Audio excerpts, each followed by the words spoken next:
Hey there, Dr. Daniel Chong, vital-human.com.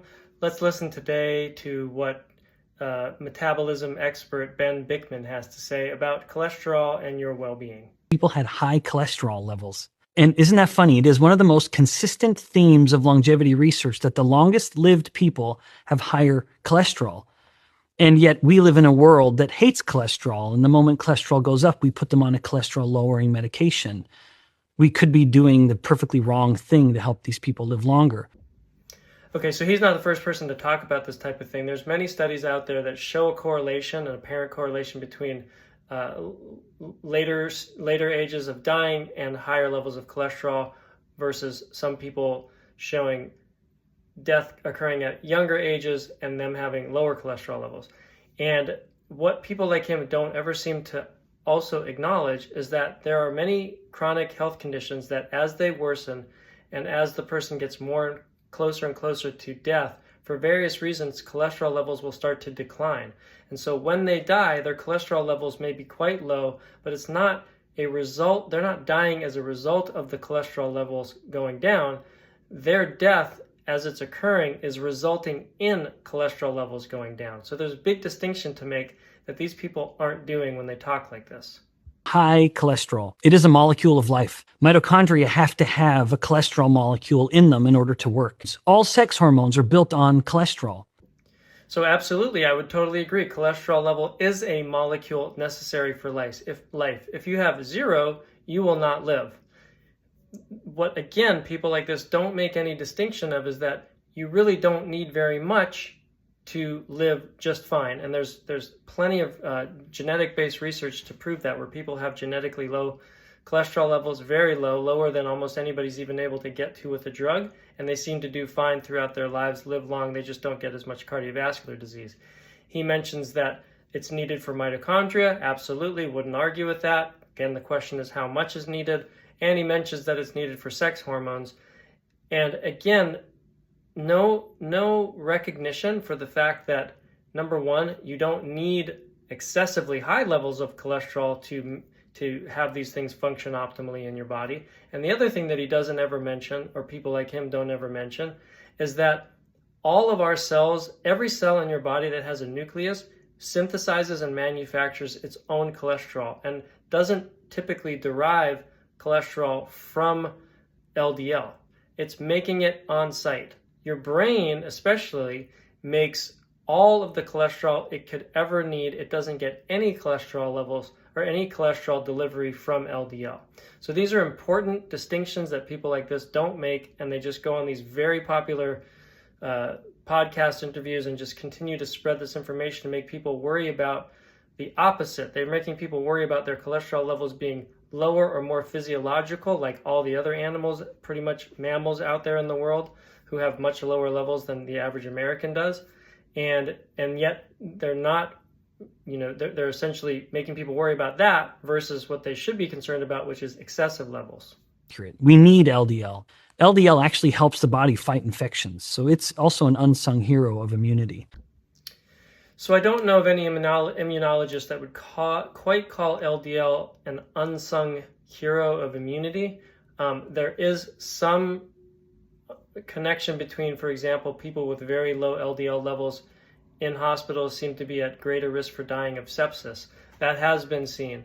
But again, what's not being considered here is like, what else is going on? What would explain that? Why might it still be that despite that, having lower levels typically leads to better and healthier lives overall? One thing to consider is that many years ago, early humans were at much greater risk for dying from infection than they were from dying, of a heart attack 5 decades later.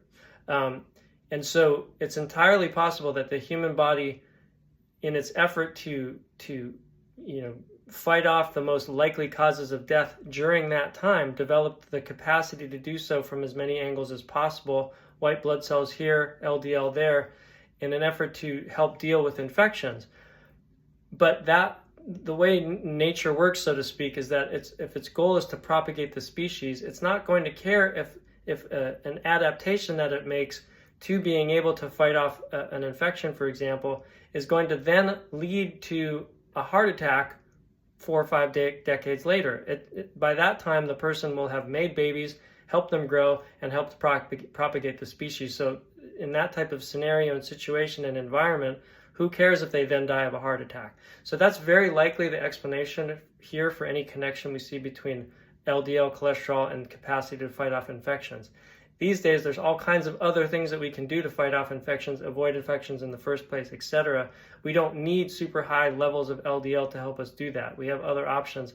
And so keeping the levels low and optimal is in all likelihood going to lead to a better outcome overall for your health and your longevity than just sort of saying, well, I need as high LDL as I can get so I can fight off infections. It just doesn't make any rational sense anymore.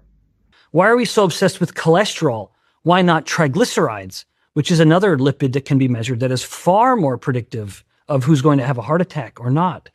And I think it's because we have chosen markers in modern medicine that we have well-designed drugs. So it's a really, really good way to sell a lot of drugs. So I've got a few problems with this last little part that he says. We're obsessed with cholesterol and more accurately, which he's not doing, LDL particles, which are what carry the cholesterol. We are obsessed with that because it is a definitively proven causal factor to the development of cardiovascular disease. It's not the only factor, but it is clearly proven as part of the equation. You literally can't have plaque form in your arteries and have a heart attack from it if you don't have LDL or particles like it get into your artery lining, get stuck in there, and propagate the plaque from there. So that's why we're obsessed with that topic. And as far as triglycerides go, why do we always have to have this polarized thing? It's this and not that. Why can't it be reality? And reality is actually that they're both important to look at. LDL levels are important to look at. Triglyceride levels are important to look at. There's no research to say that it's far more predictive of cardiovascular events or cardiovascular disease than cholesterol related markers are, but it is an important marker and we should consider that as well. But to suggest that we're avoiding looking at triglycerides as a risk factor because there's no good drugs to treat it is also just doesn't make any sense, because there's actually some drugs that work quite well to lower triglyceride levels. Fish oil, fibrates, different things like that, dietary changes, etc., all of which are discussed in doctors' offices all the time if we see high triglyceride levels. So people like this are just trying to make people scared. They're trying to make people polarized. They're trying to make people think this, not that, when in reality, it's complicated, it's complex. Everybody has individual factors going on in their body that may or may not contribute to cardiovascular disease risk in their body. So they shouldn't be hyper-focusing on one thing versus another thing. They should look at the whole picture. They should get an idea of what their risk factors are for them and work on all of them. And that's going to give you your best chance to avoid a heart attack versus listening to people like this. Thanks for listening to me. Hopefully that makes sense. See you next time. Daniel Chong, vital-human.com.